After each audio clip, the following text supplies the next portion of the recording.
What's up guys, the Strong Boys 19 here.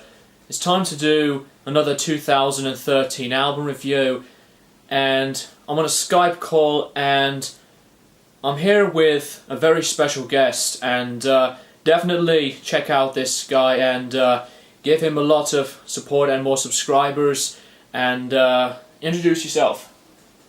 My name's Hogan McFife, and I'm semi-new to the whole reviewing game. I don't know, I've been at it for like 2 months or so, maybe a little more than that.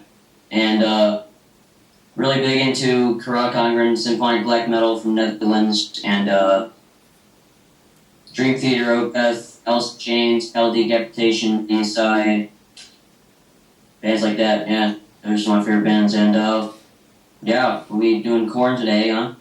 Yes, and both of us, we're going to be reviewing the new Korn album entitled The Paradigm Shift. Now, this album already came out a couple of weeks back, and we apologize that we're extremely late to review this album. The thing is, we've been busy with other things besides YouTube videos, and yeah, let's just jump right into it. So, The Paradigm Shift is Korn's 11th studio album, and the only albums I've got from their discography are from the first album all the way down to Korn 3, Remember Who You Are. And I do not own The Path of Totality. And why, you may ask? In my opinion, guys, I do not like The Path of Totality, and I know that Hogan loves it. It's my favorite Korn album ever, and I think it is a masterpiece. And the reason why is because I was in sort of a phase where I was all into electronic music for about a year. I had first got into bands like Disturbed and of course Korn, and then I sort of went out of it, and then came back listening to Metallica and Megadeth and stuff. And in that year in the middle, I was really into dubstep and electro house and all that stuff, drum and bass. And when I heard Korn was collaborating with all these DJs, I was like, okay, this is the album of the decade. And I got it when it came out. I downloaded it, of course, because I didn't buy CDs then. I didn't give a shit. And it was really, really worth listening to, and it's still one of my favorite albums of all time. And I'm going to get it on CD soon. So, it's good stuff. If you're into electronic music and any of that sort of thing, the bro step or whatever they call it, definitely check out the work of some of those collaborators. Fair enough. So, that's his opinion, and if you like the album, fair play. If not, I have no problem with that. But anyways... It's very iffy. Yeah.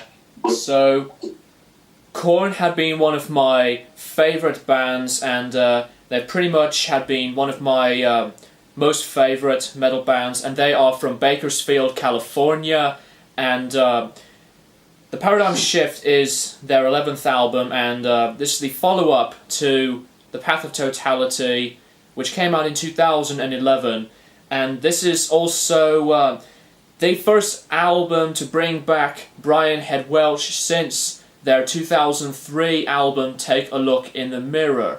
And I've always loved Korn from the era of with Jonathan, Monkey, Fieldy, Head, and even Silvera, because I always loved that kind of era from albums like the albums of the first album, Life is Peachy, Follow the Leader, Issues, and the other albums, and throughout their later discography, they have really modified their sound with some new changes, and there's just some albums that are really quite unique. For examples like Issues being one of my personal favourites from the band, and there was other albums that are different to each other, like See You on the Other Side and Untitled.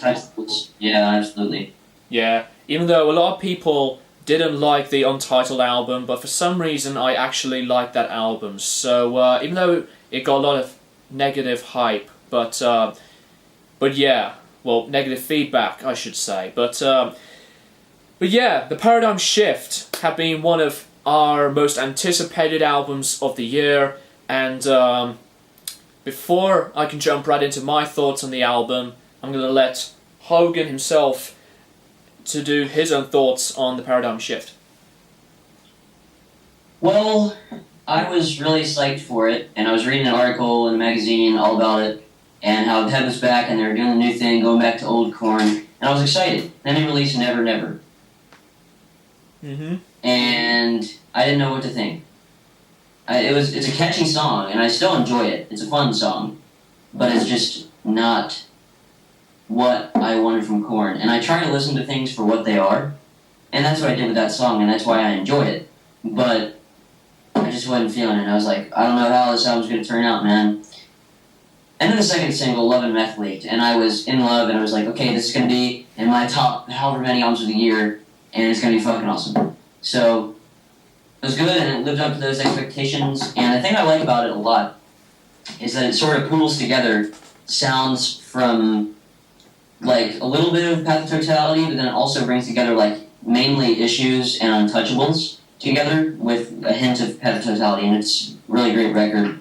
And it's funny because if you observe, the songs and stuff, like, there'll be one song that was written totally before the whole dubstep thing, and then there was one that was going to be a dubstep song, and they reworked it. So there's two ends of the spectrum on this album, and it's very diverse. It's good.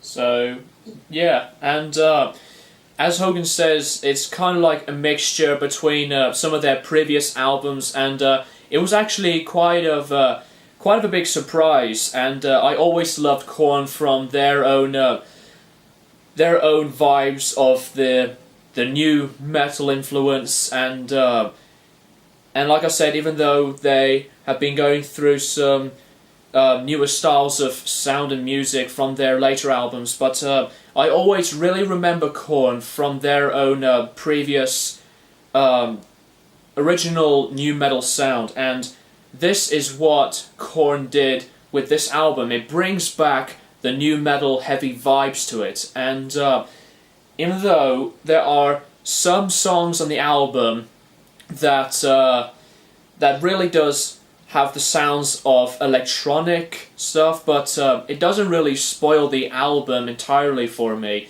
The Path of Totality is completely electronic with a lot of Skrillex and dubstep, Kill the Noise, and Jonathan Davis with the other guys, but the Paradigm Shift has some very, very good, interesting moments on the album, and how does the musicianship go with this album? What do you think? I'd say it's just as good as ever, really. It's they're just back doing it, and Head and Monkey they're really great the way they work together. Mm-hmm. And everything about it is just really great. And what I love about it also is that it's very aggressive, but it's also very melodic. Like, there will be those melodic choruses like in Love and Meth, but then there will be the really aggressive parts like in Spike in My Veins. And I think it's cool as hell. And I think everything is totally up to par. I think John Davis, he delivers absolutely as expected, and it's overall a great album music-wise. Yeah. So there are little parts like in the bridge of Never Never where they have the electronic stuff, but it's mostly metal. Mm-hmm. So, Head and Monkey really do work together, as Hogan says, and there are some very good, not only heavy, but very catchy, in-your-face moments on a lot of these songs. There's been some very good, catchy tunes on here. Songs like Pray For Me and, Love and Meth and Spike in My Veins. And there was the single Never Never, which is... Mass Hysteria.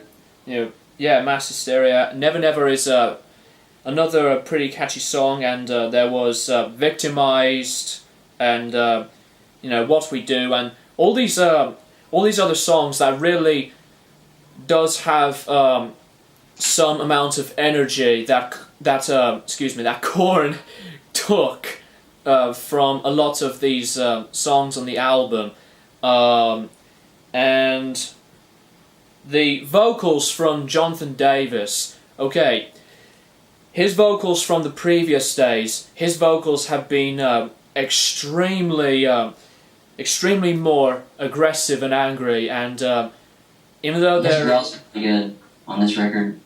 yeah, and his growls on this album really still continues that, like their previous albums, and as I said, Jonathan's vocals used to be angry with a lot of his growling and screaming with some emotion from some of the previous albums involving the debut and Life is Peachy. And then he really moves on into much more of a different approach than just screaming his ass off all the time. But Right. and when it comes to the later stuff, his vocals kind of change from screaming, roaring vocals into much more of a proper vocal style, and that's what Jonathan did from the later albums, and his vocals still really stand out, and he does a lot of the much more proper melodic sounding vocals from a lot of the choruses by a lot of these songs, and he's still a really, really good vocalist. He's done a fantastic job, and the thing that I like about it the most is that it's still able to have that Korn sound.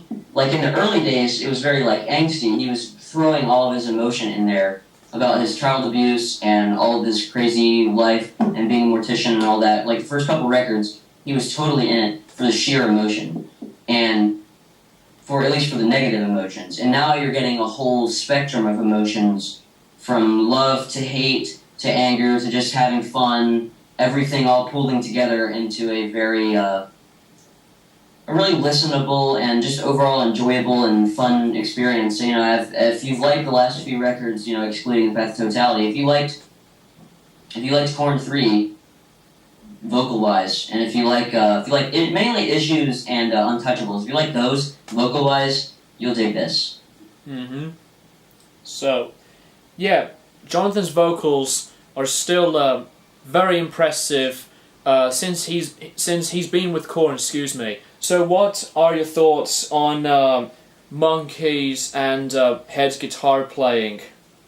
I think they just synchronize together really well, and it provides the listener with a really good experience. And it's just like you would imagine Korn. It's not anything like super duper extravagant, you know, overdone, and it's not anything because you know they're Korn. They don't overdo, and you know it fulfills the listener's expectations, and that's not a bad thing. And I'm not saying like, you know, there are people who are out there that say, you know, Monomarth, their last 4 albums have sounded the exact same. Well, that's what they want to do, and that's good, and it's still, you know, it's still good. It's just not any like super duper huge deviation. And other than the fact that there's a lot of synchronicity between Head and Monkey, I think they just perform as needed to, and I think it does really well. Yeah, and their guitar playing on the album is pretty much have the very aggressive sound to it, and also Fieldy's bass playing is also you know, really, really good on the album, and the sound of it as well. The sound of it is just very quite loud. It's just completely in your face, like the guitar sound. Ray's drumming on the album is very, very good, and absolutely. To say who's a better Korn drummer out of Silvera or Ray's drumming, or David, Silvera, whatever, but I'm not going to choose because they're both different drummers. But I really can't choose either. One did one totally different thing than the other. It's yeah, it's just yeah, you know, we can't pick, and I don't know if you guys can pick. Well, they're both talented, but they're just for what they are. So Ray's really good on the drumming work since he's been with Korn for a few years now. So yeah, and the production from Don Gilmore is very, very good on the album, and super production, really. Yeah, and the sound and the guitar work really does have just that really low-sounded, distorted tone that just sounds really incredibly heavy, and sounds like fucking Korn. Yeah, Korn as always. So you know, it's like same with Fieldy's bass playing and the sound of it, and the drums sounded top-notch quality, and if you want the new metal direction that you love from Korn from the previous efforts, this is another very, very good one from their discography. So yeah, and I still love Korn to this very day, and even though I do not like the Path of Totality, and Hogan loves it, but what are your final thoughts, and what album rating would you give The Paradigm Shift? Well, I would give it like an 8.5 or a very high 8 out of 10. It's gonna make my list. It's up in my top 20 somewhere, and it's tied currently with Device, which I also like for the same reasons that I like this record. It's just brings back what I really enjoy about Disturbed. But I just want to talk a second about some of the individual songs on this record, instead of talking about the album in general. I really like the song Love and Meth. That's probably my favorite song on the album. The chorus is extremely powerful, and the production and everything, just the way everything is layered together, it's a very beefy sound, and it does really well. And I want to talk about I want to talk for a second about the diversity in the album, though. Like, Spike in My Veins was recorded with Noisia, and Noisia is a three-piece dubstep and electro house group, or they do a bunch of genres, and they're, I guess, a dubstep group. And they did like 3 or 4 songs on the Path of Totality, and they were gonna do this song, Spike in My Veins, for Jonathan Davis's debut solo record. He does the electronic music, but instead they reworked it to be a Korn song. And it's cool how you can take this song and how it's like basically a dubstep or post-dubstep idea, and then you take this other song, like Lullaby for a Sadist, which is pre-dubstep, and it was before the entire idea had ever been thought of, and it was way before. I forget when they recorded it, but it's as close as you can get to the old Korn sound with this album, and it's really cool how they can take one song that was, they were in a totally different state of mind when they wrote it, and then one where they were in a wholly, just out of this world one, and still put on the same album, and it's still very cohesive. It's not like 13, Megadeth, where some of the songs are like out of this world, and then some of them are like, okay. It does really well. If you were fearing, either after hearing Path of Totality, or even after hearing Never Never, do not fret, because this is a great album. Yeah, and I really do agree with your thoughts. And let us know what you guys think of The Paradigm Shift by typing down below in the comments. And overall, it's still definitely a really good release from Korn, and it's just a big surprise for us. So I'm going to give The Paradigm Shift by Korn a 9 out of 10. It's definitely going to be into my top 25 of 2013, with some couple of ties. So yeah, and also by the end of the year, I will be doing that list involving the worst and the honorable mentions, and let's see what 2014 brings for music. Yeah. I'm doing a top 100 or top 50. I haven't decided yet. Probably 100. But at the end of the year, and my ratings of albums can change a lot. Like with Flesh God Apocalypse, I rated it like an 8 out of 10 at first. It's gone to like a 6.5. Whereas Korn here right now is like an 8.5. It may rise up to a 10, or not 10. I'm sorry, a 9 out of 10. And so let's just see how things play out. It's going to be high on my list though, definitely. Yeah. So that's pretty much our own thoughts on The Paradigm Shift, the 11th studio album from new metal band Korn. And thank you guys for watching, and shout out to Hogan McFife, and definitely check him out in the description. And yeah, thank you guys, and as always, keep it metal. Appreciate it.